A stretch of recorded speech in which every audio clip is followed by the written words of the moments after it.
Hello students, how are you? I am Renu Goyal and have teaching experience of 30 years. With this video, I am starting a new series which will cover the whole NCERT syllabus of Class +2 Mathematics. The videos of Class +1 and Class 10th Mathematics series based on NCERT are already on my channel.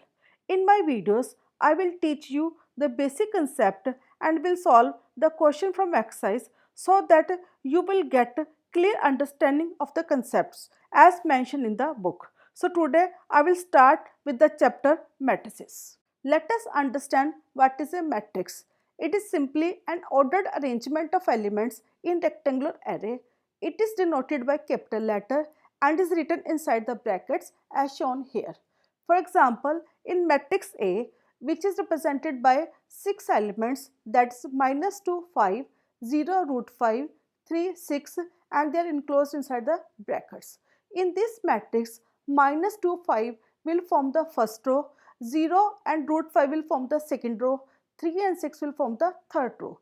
That means the matrix A has 3 rows. Similarly, -2, 0, 3 will form the first column, 5, √5, 6 will form the second column. It means it has 2 columns. The product of number of rows and number of columns will give us the elements. That is, in first case, number of rows is 3 and number of columns is 2. So, product of 3 into 2 is 6. So, matrix A has 6 elements. The order of the matrix is defined by the number of rows and the number of columns a matrix has. In above examples, matrix A is of order 3 into 2, that means there are 3 rows and 2 columns. And similarly, matrix B is of order 3 into 3, that means there are 3 rows and 3 columns. Now we will understand the general representation of the matrix. General representation matrix is given by element Aij enclosed in the square brackets. Aij represents the element with its position at ith row and jth column. That is, I represent the row and j represents the column of the element, where m represents the number of rows and n represents the number of columns in the matrix. Hence, m into n represents the order of the matrix. The condition for I and j is that they should be either more than or equal to 1 or less than or equal to m or n respectively. And I and j both should be natural number, that is, position of the element should always be represented by positive row and positive column. To understand the order clearly, let us solve the question. This question is from exercise 3.1 and the question is, if a matrix has 24 elements, what are the possible orders it can have? What if it has 13 elements? As we know that a matrix of order m into n has mn elements. Let us find the two factors of 24 which will represent rows and columns of matrix. The possible combination are 1 into 24, second is 24 into 1, 2 into 12, 12 into 2, 3 into 8, 8 into 3, 4 into 6, 6 into 4. So, there are possible 8 combinations are there. In first case, 1 into 24, the first number represents the row and second number represents the column. That is, first order has 1 row and 24 columns. Similarly, in second, 24 rows are there and 1 column is there. So, we get the 8 possible order of matrix with element 24. Now, the next is the matrix with element 13. As we know, there are only 2 possible combinations, that is 1 into 13 or 13 into 1. So, there are 2 possible matrices with order 1 into 13 and 13 into 1 respectively. Now, we will move to the next question. This question is from the same exercise and the question is, construct a 2 into 2 matrix whose elements are given by Aij is equal to I plus j whole square divided by 2.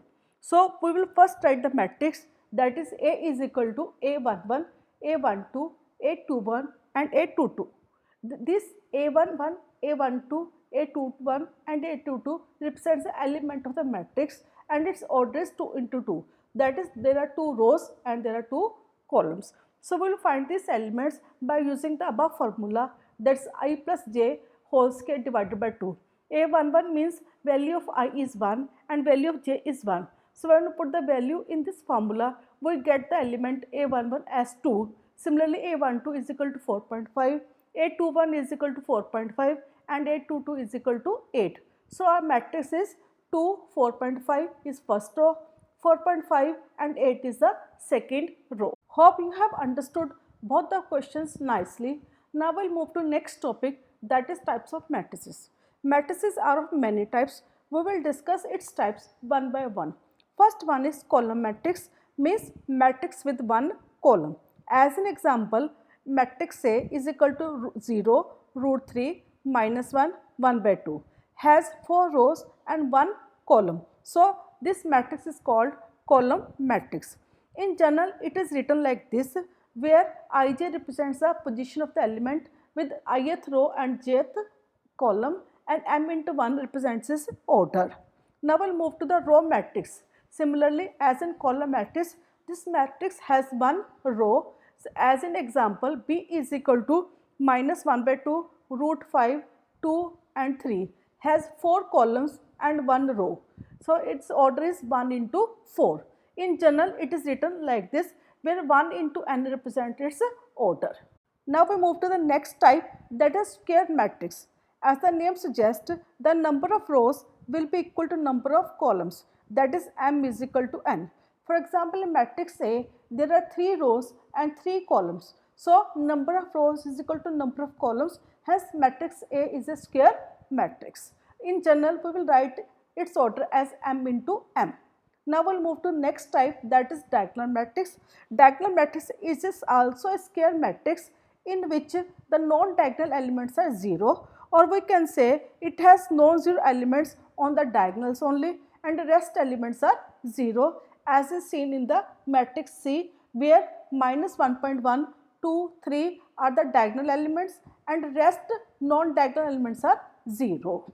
Next is scalar matrix. It is a diagonal matrix having same diagonal elements or equal diagonal elements. As an example, root 3 is present at diagonal position and rest elements are 0. So it is a scalar matrix. We can call a square matrix a scalar matrix if Bij is equal to 0 when I is not equal to j, and Bij is equal to k when I is equal to j and k is any constant. That means when elements has number like a12, then it will have the 0 value, and when elements have number like a11, then it will have some value. Now we next move to identity matrix. It is again a square matrix in which diagonal elements all have value 1 and rest elements are 0. So it means it is same scalar matrix with diagonal elements having value 1. As in given matrix, 1 is present at diagonal position and rest elements are 0. So this matrix is called identity matrix. The condition is same, that is Bij is equal to 0 when I is not equal to j, but Bij is equal to 1 when I is equal to j. This is a difference from the scalar matrix. Now we move to next, that is zero matrix. As the name suggests, a matrix in which all elements are 0 is called the zero matrix or null matrix. As is seen in the example, the all elements are represented by 0, 0. Now we'll move to next, that is equal matrix.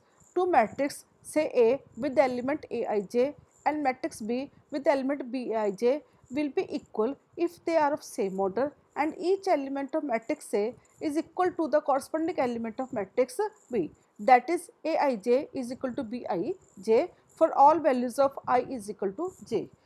As an example, the matrix A has elements 2, 3, 0, 1. Similarly, the matrix B also has element 2, 3, 0, 1. So, position of element A11 is always 2 in both the cases, and position of element A12 in matrix A as well as in matrix B is 3. Similarly, the third element, that is A21, has value 0 in matrix A as well as in matrix B. So, these represents the equal matrices.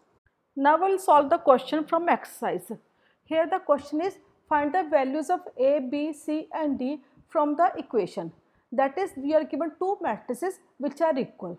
So by comparing, we get A minus B is equal to minus 1, 2A plus C is equal to 5, 2A minus B is equal to 0, 3C plus D is equal to 13. So we will subtract A minus B is equal to minus 1 from 2A minus B is equal to 0. So we get A is equal to 1, B is equal to 2. Similarly, 2A plus C is equal to 5, When we substitute the value of a, we get c is equal to 3. And from 3c plus d, we get the value of d as 4. Hence, value of a is equal to 1, b is equal to 2, c is equal to 3, d is equal to 4. Hope you have understood the questions nicely and will be able to solve exercise 3.1 of chapter matrices. If you face any problem or have any doubt, do write in comment section. If you like my video, please share it with your classmates and do not forget to subscribe my channel for regular updates. Goodbye. Have a nice day.